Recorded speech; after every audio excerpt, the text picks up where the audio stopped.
Tema 5. La sexualidad en la discapacidad. La sexualidad es un tema tabú, más aún si lo relacionamos con personas con discapacidad. Todos y todas tenemos derecho a disfrutar de nuestra sexualidad y hay diversas formas de hacerlo. En la cartilla de derechos sexuales y derechos reproductivos de las personas con discapacidad consta de 13 derechos, los cuales son: primero, derecho a una vida libre de discriminación. Segundo, derecho a la igualdad entre mujeres y hombres. Tercero, derecho a la autonomía, a la integridad y a una vida libre de violencia. Cuarto, derecho a la libertad, autodeterminación y libre desarrollo de la personalidad. Quinto, derecho a manifestar la identidad sexual, la expresión e identidad de género, la orientación y preferencia sexual de una forma libre y autónoma. Sexto, derecho a la educación integral de la sexualidad en lenguas y con recursos acordes a las necesidades de las personas con discapacidad y sus familias. Séptimo, derecho a la información científica sobre sexualidad en lenguas, sistemas, formato y tecnologías acordes a los requerimientos de las personas con discapacidad. Octavo, derecho al respeto de la intimidad y la privacidad sexual. Noveno, derecho al ejercicio libre, placentero e informado de la sexualidad. Décimo, derecho a la atención de la salud sexual y la salud reproductiva acorde a los requerimientos específicos de las personas con discapacidad. Onceavo, derecho a decidir de manera libre, responsable e informada sobre el ejercicio de la maternidad, la paternidad, la adopción y la reproducción asistida. Doceavo, derecho a establecer relaciones afectivas y sexuales, al noviazgo y a elegir su estado civil, así como la expresión pública y privada de los afectos. Terciavo y último derecho.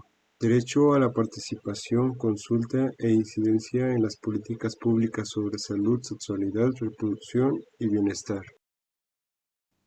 Si miramos como la sexualidad como un complemento a llegar al coito, no todas las personas van a poder llegar a una etapa genital o complementar el coito. Como la sexualidad es algo mucho más provocativo, tiene que ver con las caricias, tiene que ver con los besos, tiene que ver con el estar de novios, tiene que ver con el querer. Las personas tienen tanto prejuicio sobre la sexualidad de los que tienen alguna discapacidad, pero en realidad es una imagen social que la persona con discapacidad parece ser un eterno niño que se ha sexuado, que igual que los adultos mayores o los ángeles no tienen sexualidad. Habitualmente se cree que las personas con discapacidad tienen que tener parejas en la misma condición, pero no siempre es así. Efectivamente, hay diferentes tipos de discapacidades, así como habemos múltiples tipos de personas, también hay múltiples formas de vivir la discapacidad. Puede ser una discapacidad que adquiriste después de un accidente, por ejemplo, una enfermedad o con la que naciste, y depender también de esto y del tipo de discapacidad, ya sea mental o sea física. También la experiencia que tengas en el ámbito sexual. Ahora les voy a mencionar algunos de los mitos y tabús difundidos sobre la sexualidad de las personas con discapacidad, los cuales entre ellos son que no tienen intereses de índole sexual, casi siempre son dependientes de los demás, por lo que necesitan que los protejan y ayuden constantemente. Solo deberían formar parejas con personas como ellas. Si una persona con discapacidad padece una disfunción sexual, casi siempre se debe a su estado físico o mental. Las personas con retraso mental son hipereróticas. Una persona con discapacidad no es apto para recibir ni producir placer.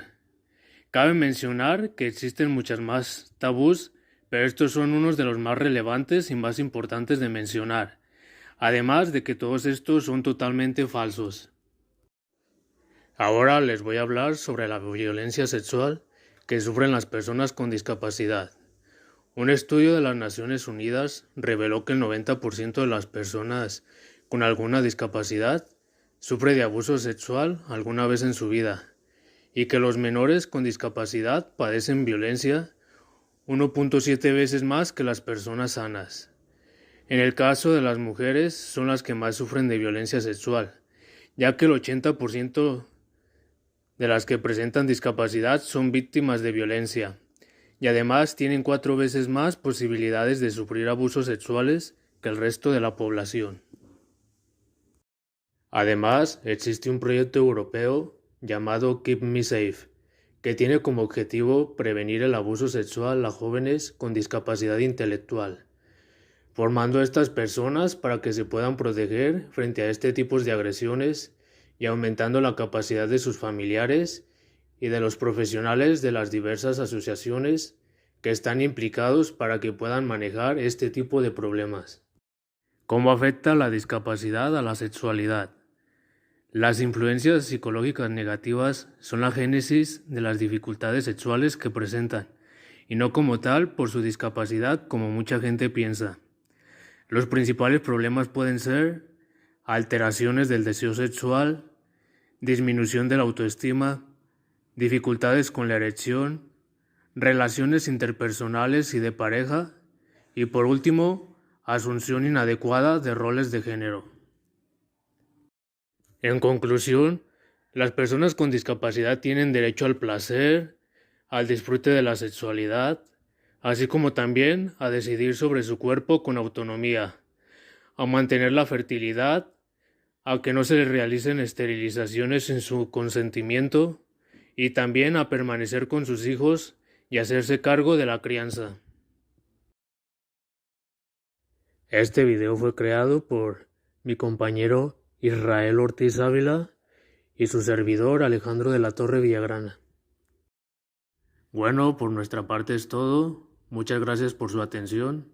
Y por último, aquí les dejamos las referencias.